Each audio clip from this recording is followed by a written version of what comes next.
Hey guys, it's Chen. Why do people lie? As much as we would love to deny it, we've all done it at some point in our lives, and there could be a lot of reasons why people lie. We do it to protect ourselves or someone else, we lie to avoid conflict or to escape punishment. There are also those who do it out of pride or to manipulate the situation. It's easy and it makes us feel good to say that we had good reasons to lie. But at the same time, I think it's safe to say that we all hate it when we're the ones being lied to. Now, although people lie for countless various of reasons, but signs of lying are somewhat universal. In fact, studies say 54% of lies can be accurately spotted. And if you pay really close attention, that can still increase up to 90%. So in this video, we're gonna give you a crash course on how to spot a liar in just 5 steps. So sit back, relax, and prepare to be an expert lie detector in the next 10 minutes. What everyone should know is that there are 2 basic types of lies. The first and more common is the white lie. We all do it once in a while to save face or to prevent someone from getting hurt,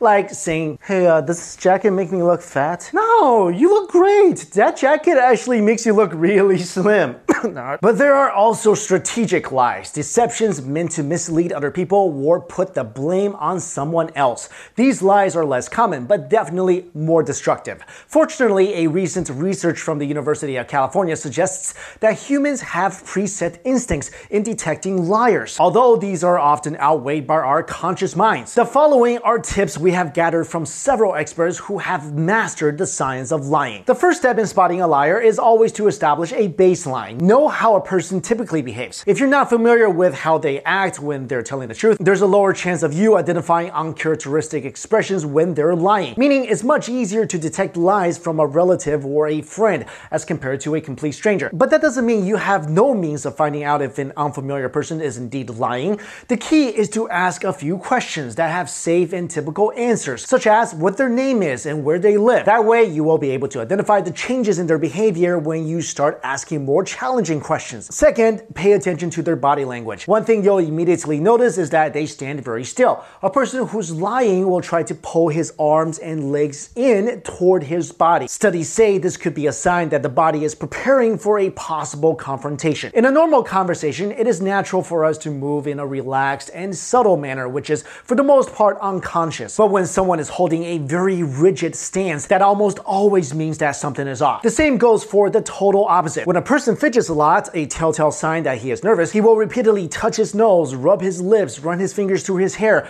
or tug on his clothes. That's because when a person is lying, he would be too uncomfortable to stay in one position for a long time. Number 3, watch out for facial movements and expressions. When a person is lying, you will find a lot of clues in his face. First up, the eyes. According to scientific studies, a person who's recalling an actual visual or auditory memory tends to look to the right. For example, someone who's trying to remember what he had for lunch will unconsciously look to the right to picture that salad or that sandwich or that turkey, while a person who's still constructing answers and imagery tends to look to the left because they're trying to imagine at that point what they want to have for dinner. It is important to note though that the contrary is to be observed from a left-handed person who will tend to look to the right when he's lying and to the left when he's recalling real events. Which brings us back to number 1, familiarize yourself with the person you're interrogating. One more thing to observe in the eyes is whether a person is trying to avoid your gaze. For someone who deems lying as wrong, looking at another person in the eyes takes too much toll on one's emotional and cognitive energy and could overload one's senses.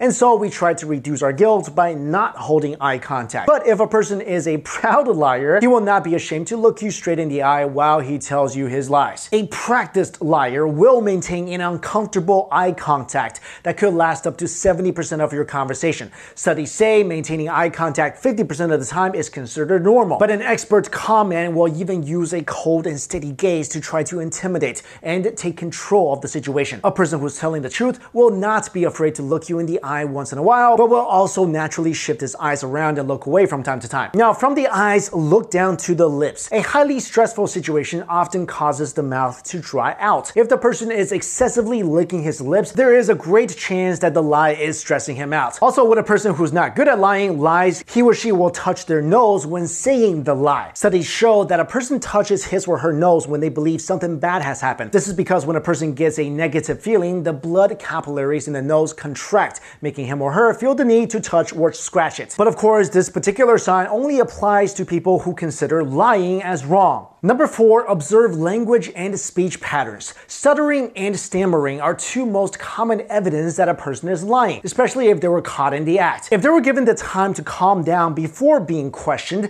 take note of hard-line pauses. This is a telltale sign that a person is still constructing his or her story and is pausing to think of what to say next. You will also notice that a person will start talking slower, while a liar is thinking hard to get the facts straight in his or her head. The brain will subconsciously slow down his or her speech patterns.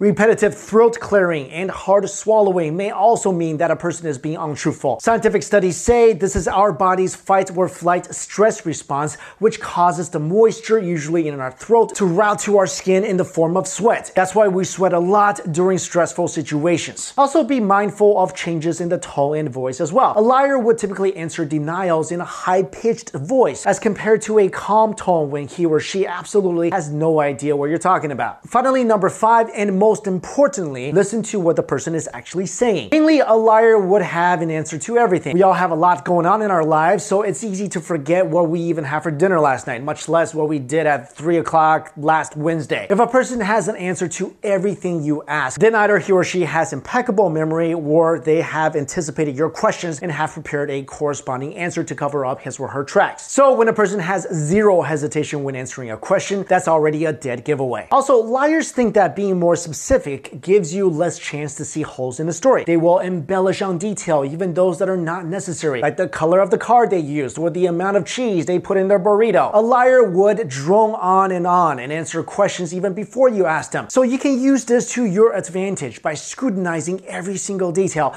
and analyze if the story does check out. You can also ask the person to repeat the whole story, or better yet, backwards. If they're lying, they should drop a few details or add information that was not previously mentioned. Any deviation from the original story may mean this person is lying. Another thing to note is that a liar would be very repetitive in his or her answers. A study says there are 3 possible reasons why a liar does this. One, and the most obvious, to convince the other person that what he's saying is true. He believes that insisting he didn't eat the last donut, even though there were only 2 of you in the room, might make you think that it was the dog that did it. And 2, to validate the lie in their minds and eventually convince themselves that the lie did happen. And 3, to buy time while trying to gather their thoughts and invent a story. So by saying it wasn't me 10 times would indeed give them enough time to think of an excuse. Also, look out for this. A liar would repeatedly say the words honestly or to tell you the truth or any other variations of that. Also, observe the shift in the use of pronouns. You will notice that a liar will try to communicate with lesser personal pronouns and talk in a strangely impersonal manner. They're less likely to use the words I, me, or my in an attempt to distance themselves from the actual events. A liar would rather use third-person pronouns like she, he, or they